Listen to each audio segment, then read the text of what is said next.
Hello, and welcome to a new episode of the Retro Rankings podcast, where every episode I aim to please, but in a good way, given that everybody's definition of what is pleasurable to them is sometimes questionable. I'm your host, Paul, and today's going to be kind of not video game related. I decided to kind of work in, like I said, not every episode is going to be around retro video gaming. I decided that I was going to work in some things related to comic books on this episode. So if you're not familiar, the Retro Rankings podcast is a top 7 format of whatever I want to rank, and the rankings are according to my thoughts and feelings on the subject matter and each individual piece that falls into place. So you can agree, you can disagree. That's what we're all here for, right? That's what makes the world go round. So it's going to be kind of a quick one, only because it also has to do with movies, and I might discuss movies a little bit more in depth at a later date, or even sometimes on Potation Rotation on YouTube. That's right. Potation Rotation is the overall arching company that is responsible for this podcast and for content on YouTube, so go check that out as well. Anyway, so let's just touch on some video game stuff. Usually I try to do that at the top of every episode. So since the last podcast, which was on the 10th, all of a sudden out of nowhere, Axiom Verge 2 showed up a day later on the PC and the Switch. So people were wanting at least a trailer, some kind of news for a sequel, and bam, the entire game dropped. So there you go. Axiom Verge 2 came out on the 11th. I think we worked ourselves all the way up to like Ghost of Tsushima Director's Cut and Madden. So we worked our way up through about now. But let's see what else has been out and about. We got Aliens, Fireteam Elite. That is out today on the PC and the PS4 and the PS5 and the Xbox One and the Xbox Series X and S. I think I said Psychonauts 2 was coming. I might have touched that briefly upon the last episode.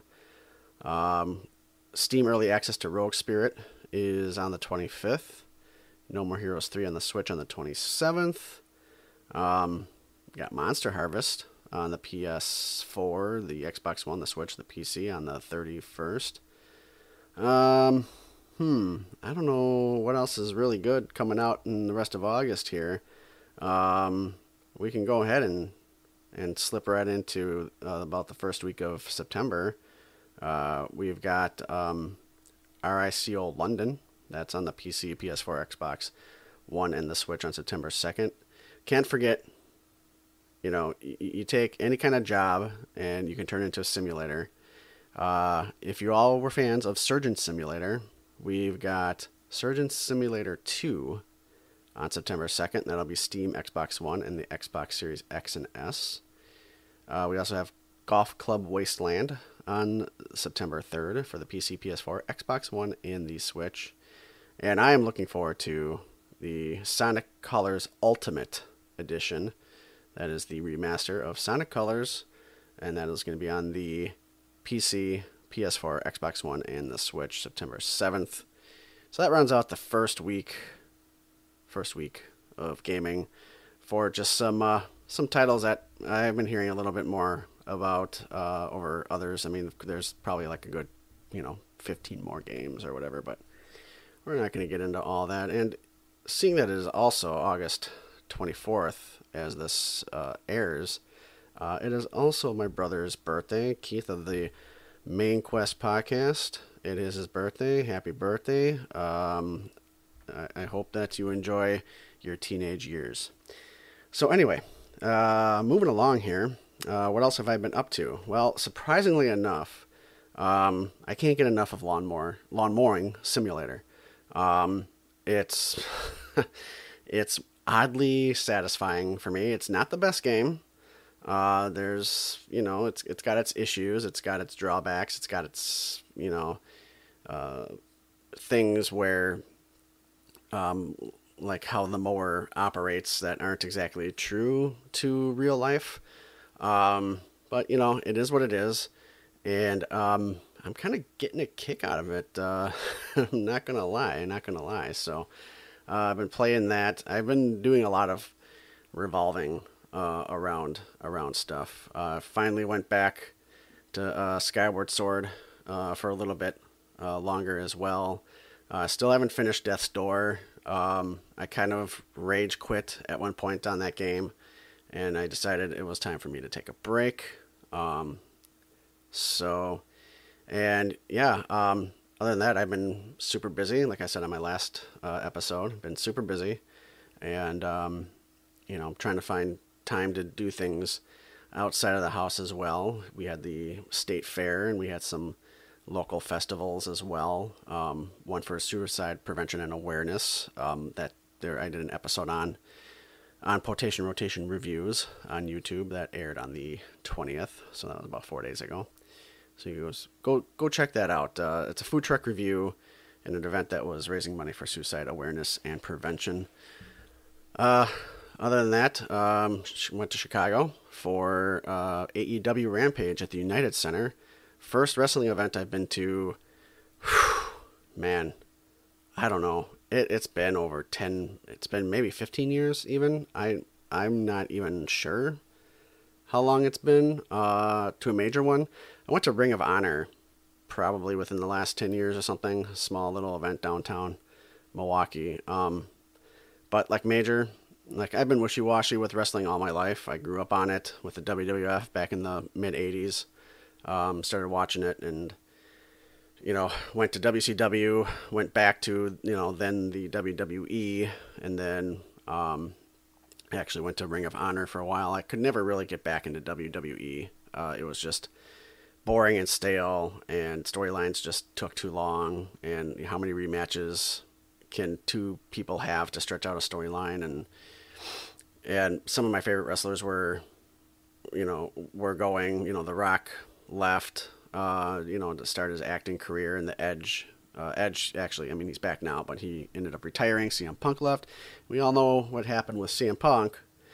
But anyway, AEW. I got in on that at the ground floor, and I've been with it ever since. It's a great promotion. So far, they've been doing everything right. So yeah, I was largest crowd for AEW yet was at the United Center. It sold out. I think it sold out in like in half an hour or something like that. So yeah, that was a good time. And that they're putting out good stuff if your girlfriend who used to bash you for watching wrestling. I watched the WWF or WWE until CM Punk left, and then I was like, that's it.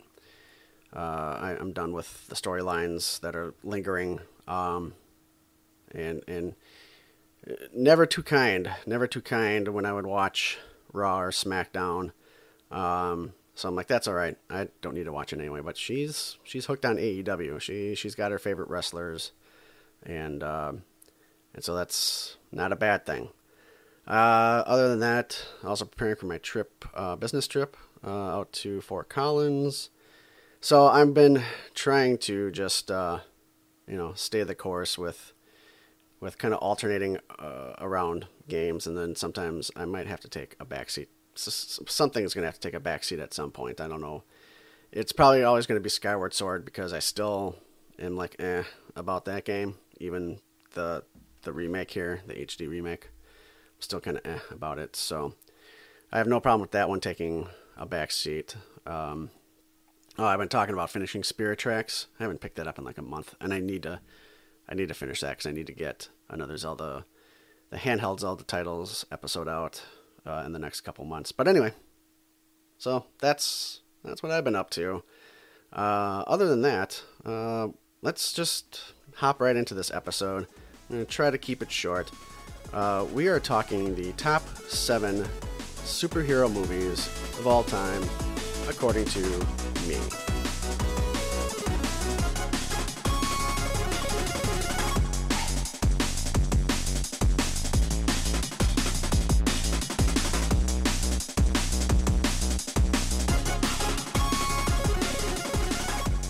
before I forget, let me tell you something. I'm drinking water. I forgot.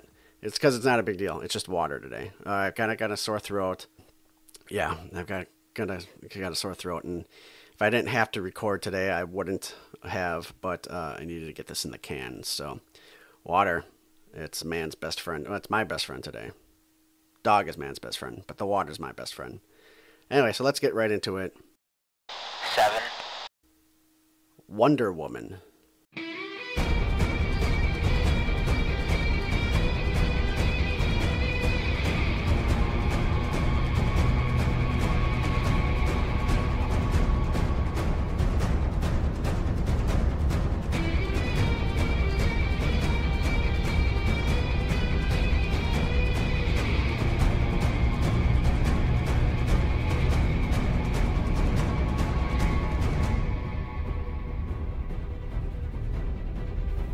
So, yeah, Wonder Woman. It was tough for a minute there. I was battling between what I was going to do between 7 and 8, because after watching The Suicide Squad, I was like, and I knew this episode was coming up. I was like, oh man, is that going to break into my 7? It's definitely in my top 10. The Suicide Squad is really good. It's really good. If you haven't seen it, I suggest you check it out. But I struggled. It did not. So it sits at number 8. I'm just going to give you that much. But number 7, yes, Wonder Woman.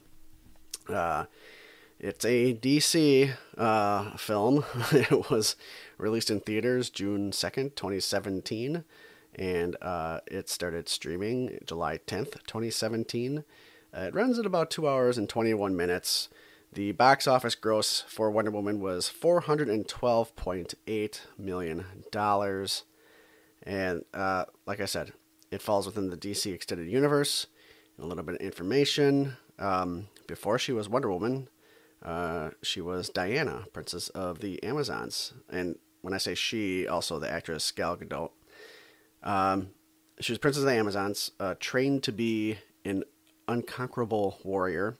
Raised on a sheltered island paradise, Diana meets an American pilot, played by Chris Pine, who tells her about the massive conflict that's raging in the outside world. Convinced that she can stop the threat, Diana leaves her home for the first time, fighting alongside men in a war to end all wars. She finally discovers her full powers and true destiny. Well, full powers is subjective. It depends upon if you consider what she does in the sequel to unleash even more powers. But the sequel, let's not talk about that. Yeah, so I just remember when I saw Wonder Woman, I was absolutely blown away how good it was. I think that it has a lot to do with every time the action was about to pump up, you kind of had her theme song start, and it kind of got your adrenaline going along with it.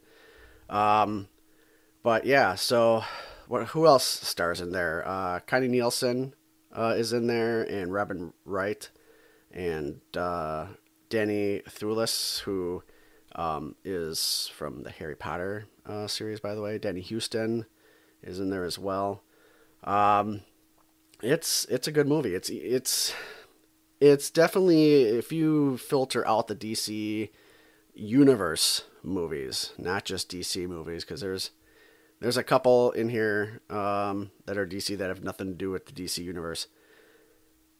But it's easily one of the best so far. What does that mean when you're comparing it to, the likes of Man of Steel, and Batman versus Superman, and the original Suicide Squad? Well, I mean, that's why, like, using the yardstick, it's like leaps and bounds, like one of the top DCEU movies. And I could give away, like my list of, if we were going to like to do a list of DCEU movies, I could like give away like what some of my other ones are around Wonder Woman. But that we'll save that for another time. But that's just simply put, Wonder Woman is just leaps and bounds way ahead of of any of the other DCEU movies, in my opinion, and that's why it falls on number 7. All right, so on to the next one. 6. Superman, the movie.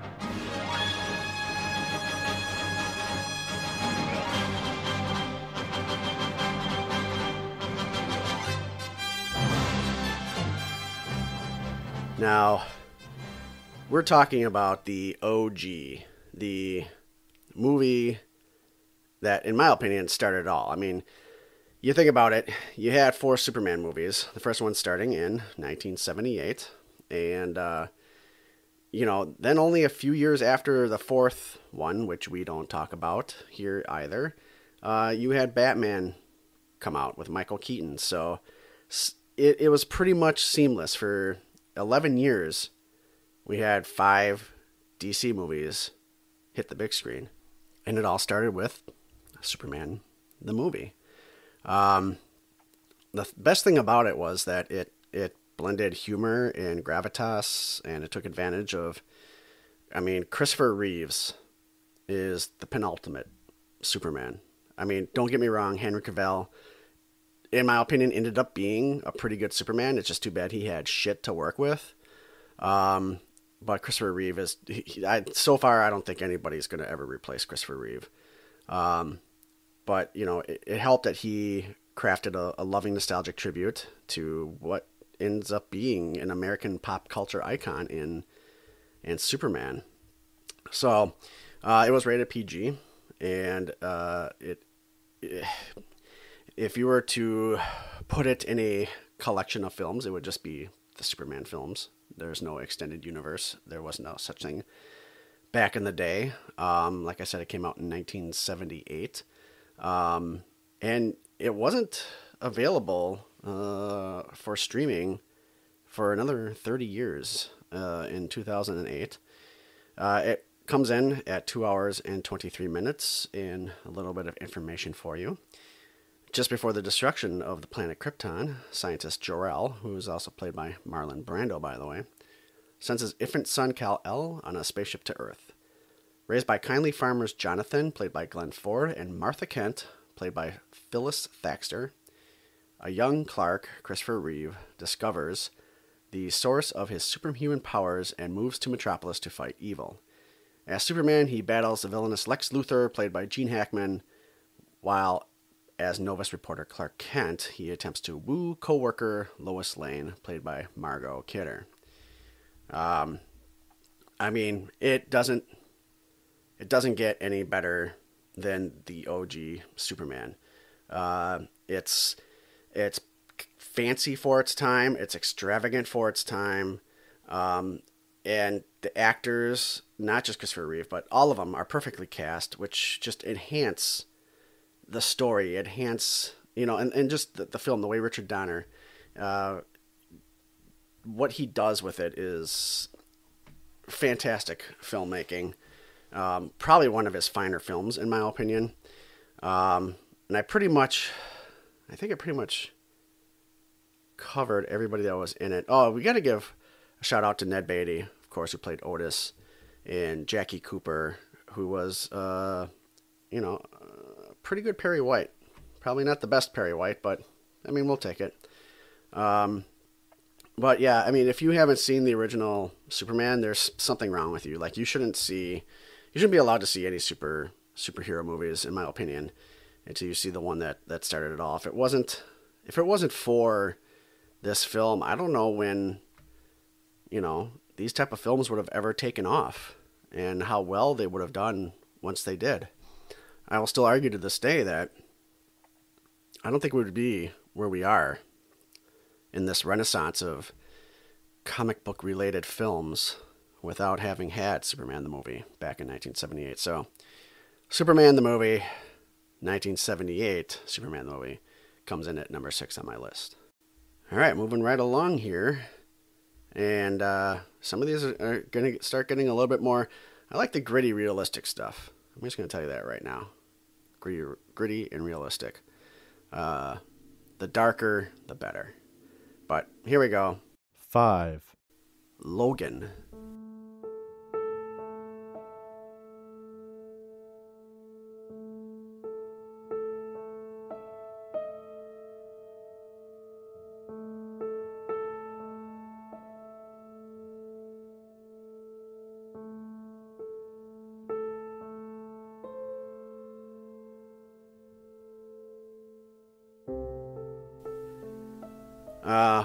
What is there to say about Logan? It was the movie, the Wolverine movie that everybody wanted, and yet how good it was, we didn't ask for it to be that good. Like, we wanted something dark and gritty and violent. We wanted that Wolverine, and we knew Hugh Jackman could do it, and he did it. And unfortunately, it was the last time that we saw it. We finally got what we wanted, and then there was no more. Or is there? I don't know. There's always been rumors this year of Hugh Jackman returning to the role now under Marvel, but I as much as I would like to see him keep playing Wolverine, I kind of feel like it's time for him to move on. But he made the most out of this one for the last outing.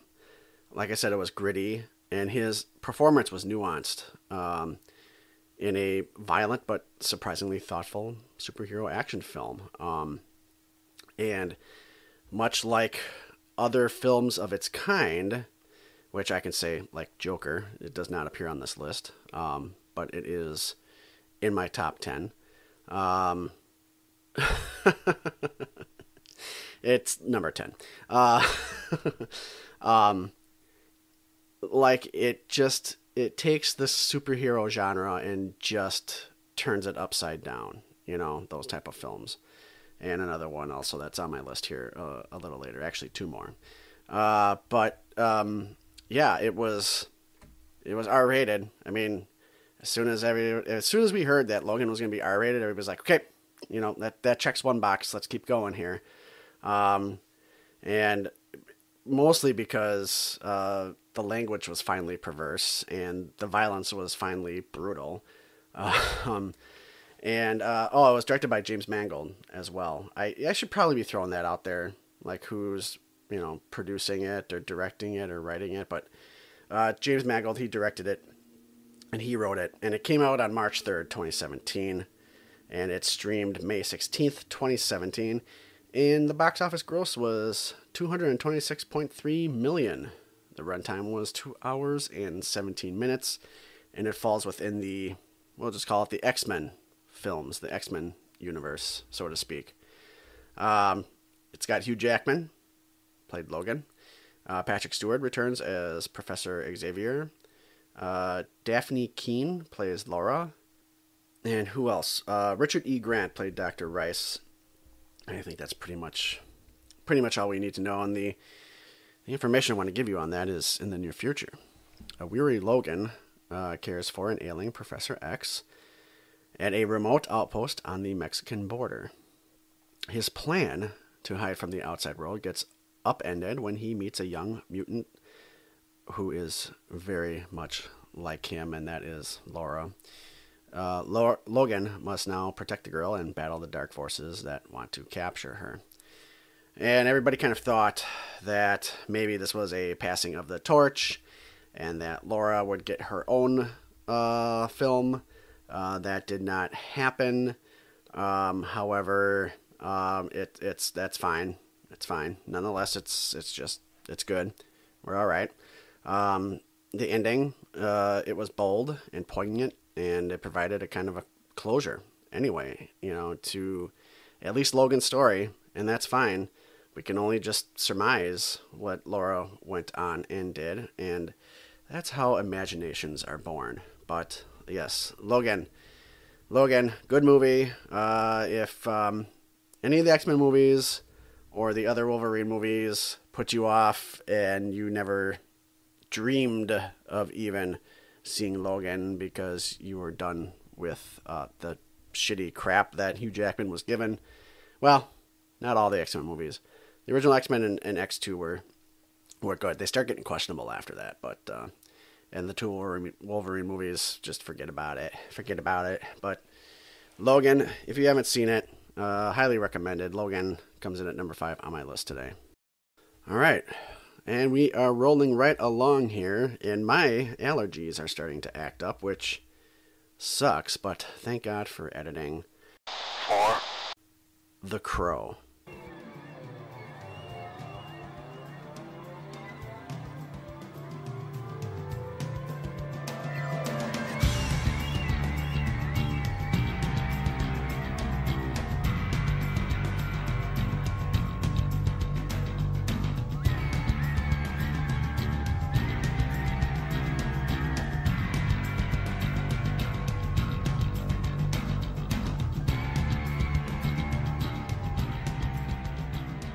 Now, anybody that knows me and has seen, I'm sure that there was a list that I did earlier on Potation Rotation on YouTube, where this movie was in a top list of like all-time movies or something like that, maybe.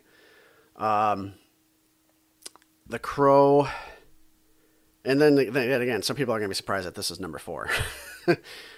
It's tough. It's tough for me to even think that this is at number 4, and I usually have to give myself reasons as to why it's at number 4, like, because I always want to rank it higher. I just absolutely adore everything about The Crow.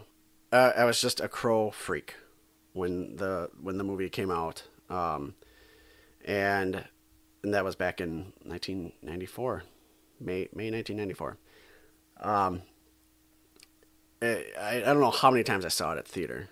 And by the time I saw it, it was already like at the discount theater or like the dollar theater or whatever. So like I just kept going every week until its run was over.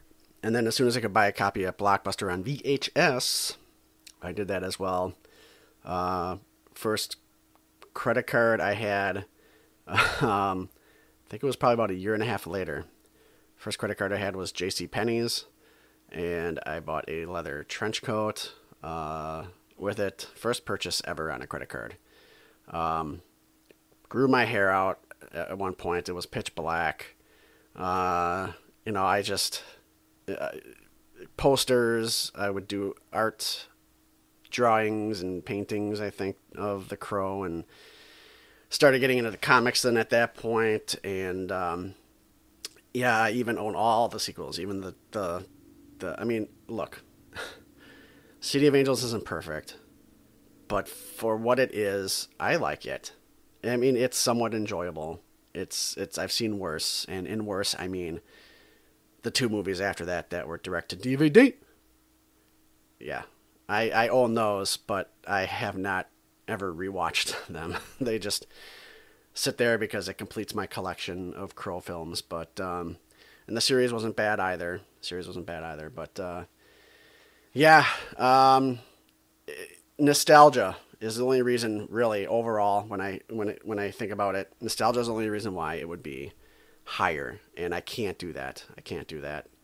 And you'll probably see why, given the next 3 films. But anyway, the film was rated R and was unfortunately Brandon Lee's last film, as he was accidentally killed on set by a lodged blank that fired off, and tragically it killed him. It was directed by Alex Proyas, and Alex Proyas is probably a name you probably know nowadays, and produced by Jeff Most and Edward R. Pressman, which are also names that you might know in sci-fi and comic book movies. As I said, it was released May, and that's 11th, by the way, in 1994. It didn't start streaming for the first time until like 5 years ago. And it doesn't sound like a lot, but the box office was $47.3 million. But you got to consider I think that it took maybe about 15 million to make the film. It was kind of considered low budget for a superhero film, if you will, an underground superhero film. 15 million, so it made its money back and then some. Funnily enough, I think it could have done better with some better promotion around it. I didn't even know anything about the movie until somebody said, let's go see it. And I'm like, what the hell is The Crow? And my life changed forever that evening. But a little bit more information here. The night before his wedding, musician Eric Draven, played by Brandon Lee, and his fiancée are brutally murdered by members of a violent inner-city gang. On the anniversary of their death, Eric rises from the grave and assumes the gothic mantle of the Crow, a supernatural avenger. Tracking down the thugs responsible for the crimes and mercilessly murdering them, Eric eventually confronts head gangster Top Dollar, played by Michael Wincott, to complete his macabre mission. It also stars Ernie Hudson as Sergeant Albrecht, and we all know Ernie Hudson from Ghostbusters, of course. No other really notable actors, I guess, in this film. I mean, really, you've got Rochelle Davis, who plays Sarah, who's a main character, kind of bridging the whole Eric to Shelley, who was his fiancée, and Officer Albrecht. She's kind of like the middleman that kind of makes sure that everything kind of flows together. So, but that's really about it. Ernie Hudson, Brandon Lee, Rochelle Davis, those are like the only three you really need to really care about. The other thing that it had going for it was its soundtrack. In my opinion, still one of the best film soundtracks to this day. And also, it was the movie that actually got me since Back to the Future. So I'm talking like it had been 10 years. Back to the Future was the only other film where I actually enjoyed the film score. It wasn't until The Crow came out that I then also enjoyed that film score, and pretty much from that point forward, I started paying more attention to film scores. So both the soundtrack and the score to that film are phenomenal. Check them out, especially if you like rock, alternative, grunge, on a little bit of a deeper, emotional, darker level than that soundtrack is. Right up your alley. But it's pulp revenge fantasy at its best, and it's not, it doesn't take the comic book, which was done by James O'Barr, doesn't take the whole, like I said in the information, like the taking on the mantle of the Crow. I wouldn't say that the Crow is actually the character who rises from the dead. The Crow is just the bird. It's the supernatural thing that happens to the person. The person, they are no longer who they were in life, but I also don't think that they're really like the Crow per se. If you read the comics, you would kind of understand where I'm coming from. But it takes the dark, moody, feeling of the comic book, and it translates it very well onto film. It's even though it's dark and it's gritty, and you can barely make anything out on screen sometimes, it's still beautifully shot.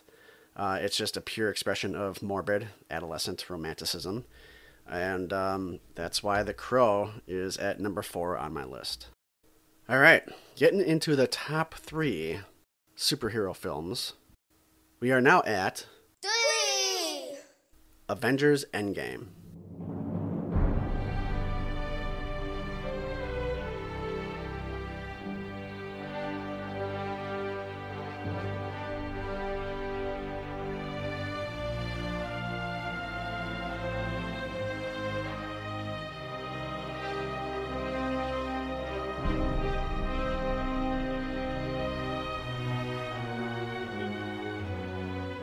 Now, I can go into like a whole thing with the MCU and the Avengers, but that's a whole nother episode, my friends. We're not going to get into that. I'm going to try not to go off the rails here. There's still 2 more to go as well, so we'll see what those are. But I can't, I don't want to get too crazy here.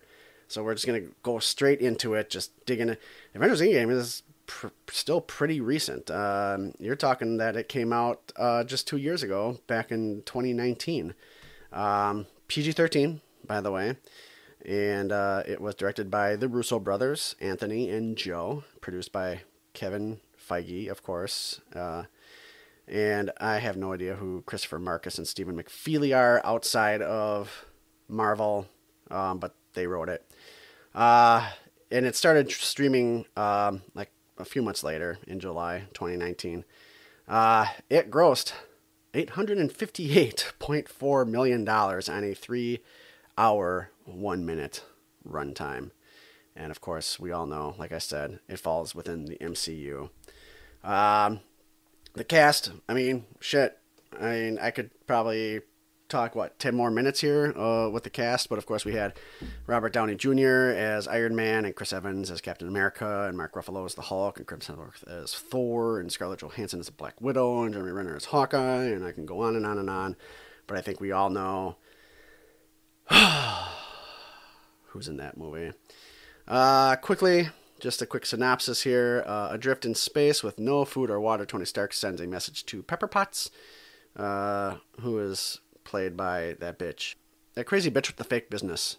I always forget her name. Gwyneth Paltrow. Thanks, Todd. As his oxygen supply starts to dwindle. Meanwhile, the remaining Avengers, Thor, Black Widow, Captain America, Bruce Banner, a.k.a. the Hulk, must figure out a way to bring back their vanquished allies for an epic showdown with Thanos, the evil demigod who decimated the planet and the universe. Ooh. So controversial Endgame. There's some people that don't think that, without giving away my other two, I'll just say that some people would put this higher, and then some people probably wouldn't even put this in their top 3. That's just how it is. It's subjective, and it depends upon, you keep comparing it to the last one and the one before that and one before that, and that's how it works. But in my opinion, it's the third best MCU movie. Boy, I can't say anymore. I can't talk anymore about it, because then you'll know what will not be in my top 2. I think I'm going to have to do an MCU episode. I'm going to have to do an MCU episode, but that's all I can tell you. That's all I can tell you. It takes a story. It adds, at this point, it's adding a lot more humanity to the story. The characters come out a little bit more human, and it just, the whole 3 hours is held together so well that it's almost like a feat of engineering, if you will. It would be nearly unfathomable to have spent more than 20 preceding films with these characters and not feel anything at the end of these sometimes tedious, mostly satisfying Avengers Endgame. But it helps that the characters are a little bit more drawn out. You know that there's characters that feel defeated. You know that there's characters that feel like they failed. And that's what helps actually hold the whole movie together. And that's why all I can say at this point, Avengers Endgame is number 3 on my list. The last 2. We're in the home stretch, folks. The last 2. And we're doing pretty good on time on this one. I love it. Nice and short and sweet, just like how the women don't like it.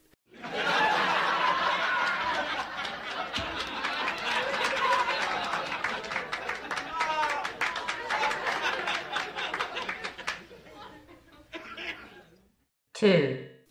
The Dark Knight.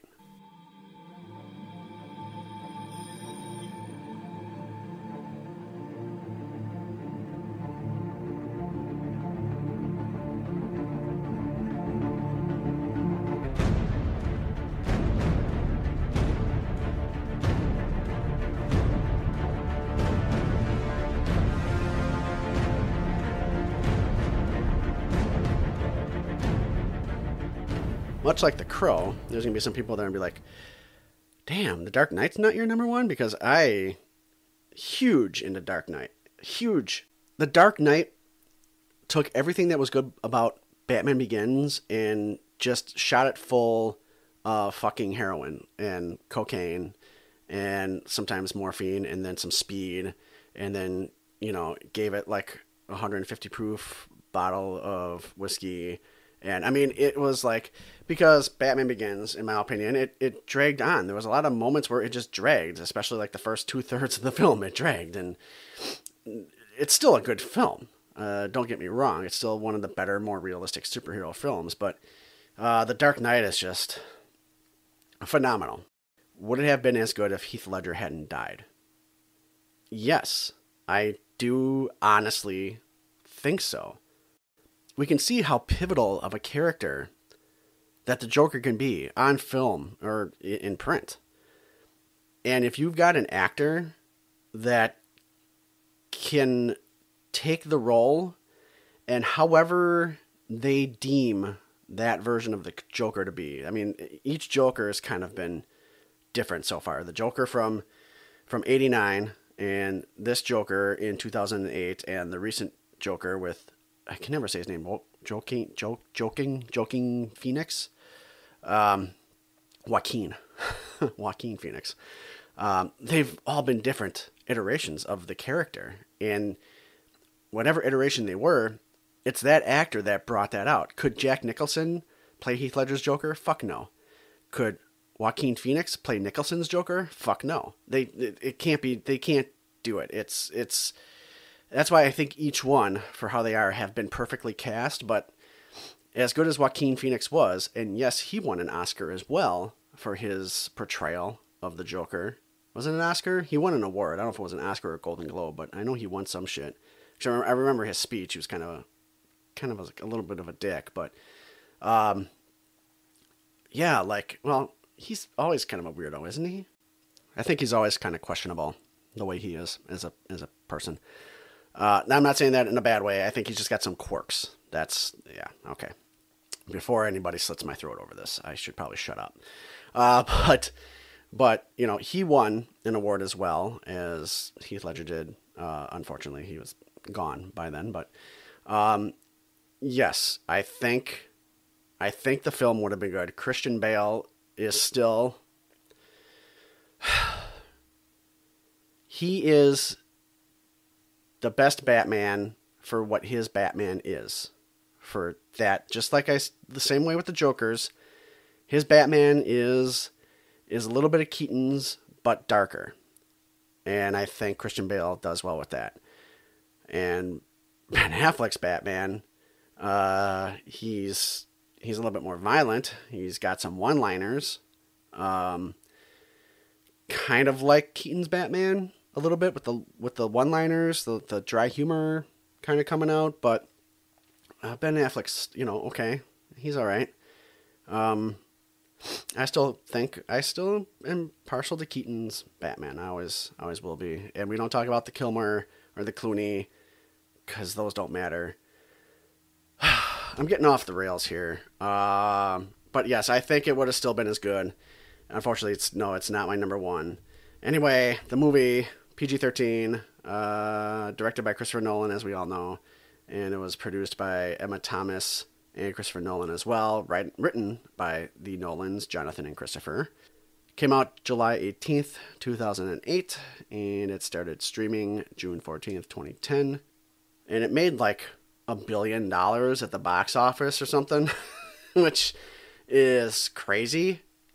That's the number I'm being given. Boy, I don't know, that sounds weird. But I mean, the budget was like $200 million, so I guess it's not unheard of, I guess, for it to make $1 billion. That just blows my mind right now. I don't think I ever looked at that number before. It made $1 billion fucking dollars. Jesus H. A little bit more info. With the help of Allies Lieutenant Jim Gordon, played by Gary Oldman. I love Gary Oldman. Huge Gary Oldman fan. Huge. I see everything he's in. I just want to say that. And DA, District Attorney, Harvey Dent, played by Aaron Eckhart. Batman, played by Christian Bale, has been able to keep a tight lid on crime in Gotham City.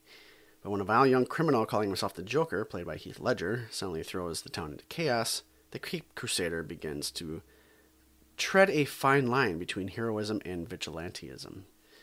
And it falls within its own Nolan Batman universe. We're going to see a lot of crazy shit apparently in this Flash movie, which the Flash movie is going to be in the DCEU. And if this Flash movie, all the rumors are to be true, everything that had its own universe, Keaton's Batman, Nolan's Batman, I don't know what else is rumored to be in there, but we could see things from other universes that are now going to be part of the DCEU. It's crazy to think of, but yeah, it just, I mean, the highest compliment I can give Nolan's Dark Knight right now is to say that there were many long stretches during which I didn't even realize it was even a superhero movie. That's how good it was. You know what you're getting into with that opening scene, man. I mean, I watched that movie. I've seen it. I must have saw it 5 times in the theater, and I just keep watching it. Actually, every time I get a new TV, that's the movie I put on because I want to see how good the TV is, because that movie looks great. That movie looks phenomenal on like a really good TV. That opening scene with the bank robbery and just like you get, I'm not doing that very well, but there's like this like almost like a high pitched humming noise, and that's all you hear as you see, get to the rooftop, and it's like, that this is going to be a different movie, like so good. It is easily the best. I mean, obviously, I'm just gonna tell you right now, there is no other better Batman movie. So there's no other Batman movie or any movie with Batman in it that's number one. This is quite easily the best Batman movie ever made, and it will always forever be hard to top The Dark Knight. But yeah, The Dark Knight, it falls at number 2 on my list today. All right, here we are, folks. The crescendo. Ah, boy, here we go. 1. Black Panther.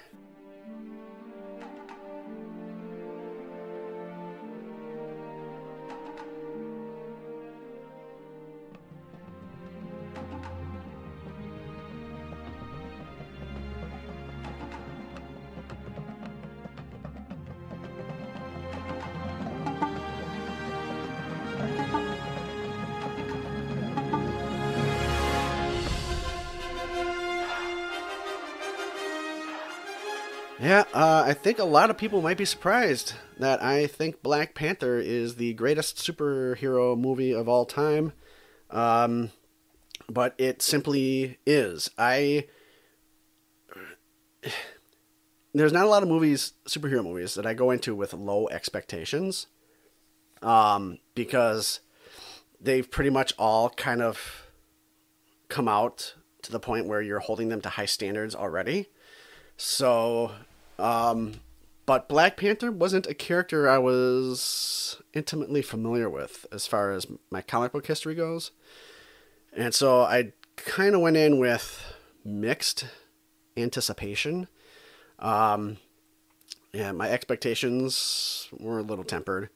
I didn't know what to expect. And as it turns out, it was, I remember at the end of the movie, just my breath was taken away at how great it was. The visuals, the ensemble, the fight sequences. I mean, it was just the acting. And I know, and I've seen some Chadwick Boseman movies since then. The first movie I saw him in before Black Panther was 42. Phenomenal film, by the way. But I really think, obviously, it was Black Panther that made me realize this guy is just a gem. When he passed away, I didn't realize how much of an effect that he had on me. in bringing his art into my brain. And I was devastated, and I'm not going to lie, I cried. And I'm getting kind of choked up just thinking about that. It's Chadwick Boseman's death. There's people that have died that were important to me, where I'm always going to remember, like, where I was when I heard. And, he's one of them. And I didn't know it. I had no idea. I had no idea I had no idea the effect. But that's just how great of an actor he was to me, and how sorely I am going to miss, the art of acting that he brought to everyone. Anyway, getting a little choked up here. But yes, Black Panther, PG-13. And it was directed by Ryan Coogler, and of course, produced by Kevin, the man himself. It was also written by Ryan Coogler, by the way. Came out February 16th, 2018. Jeez, that's not even too long ago. That's crazy. That's crazy to think. It's only been like 3 years. Started streaming May 2nd, 2018. And it grossed $700.2 million, and it ran 2 hours, 14 minutes. It falls within the MCU. Other actors in the movie, Michael B. Jordan, also very good actor, and I have a feeling if he all of a sudden just kind of died, that would probably affect me negatively as well. He plays Killmonger, and there's other names I'm going to have trouble pronouncing. Lupita Nyong'o. I think I got that right. She plays Nakia, and one of my favorite actresses, ever since she appeared as Michonne on The Walking Dead. I still have a problem with her name too. I know her first name's Denai. Guerrera, I'm guessing, is how you say her last name. I've heard it a million times, and there's something about like how the syllables and the vowels run together in some names that they don't roll off the tongue for me very easily. But she's in the film. Martin Freeman is in the film as well. Very good actor. We all know who Martin Freeman is. And by the way, if you ever want to see, if you haven't already seen Martin Freeman and Benedict Cumberbatch together, you need to watch the Sherlock series. Fantastic series. That nobody talks about. Anyway, Black Panther information, movie synopsis, stuff like that. After the death of his father, T'Challa returns home to the African nation of Wakanda to take his rightful place as king. When a powerful enemy suddenly appears, T'Challa's mettle as king and as Black Panther gets tested when he's drawn into a conflict that puts the fate of Wakanda and the entire world at risk. Faced with treachery and danger, the young king must rally his allies and release the full power of Black Panther to defeat his foes and secure the safety of his people. Black Panther was a moment, not just for Marvel fans and Disney fans, but it was the rare instance of a film purporting itself to be a cultural movement, and it succeeded in that. I mean, black people finally had like a strong superhero character that they could look up to. I mean, I heard stories when this came out of the inner city schools doing field trips to see Black Panther. And that is fantastic. It was so well, and it really was like the type of film where now you've got like the token white guy in Martin Freeman, kind of role reversal here on just a mass scale. I mean, it was for the masses, brought to the masses, and it did so well on so many avenues, both for Marvel and for superheroes, and for bringing a lesser known Black Panther, kind of like how everybody was like Iron Man, like an Iron Man film's not going to be good, but look what it did, look what it kicked off, right? Same thing with kind of like Black Panther. Like every movie that comes out from Marvel, where you're like, what the fuck is this character? Like, I haven't heard of the Guardians of the Galaxy. what the fuck is an Ant-Man? They all end up doing very well. I mean, they're good movies. And, you know, Black Panther just ended up being absolutely phenomenal. The only one complaint I have is I kind of don't like the ending fight sequence.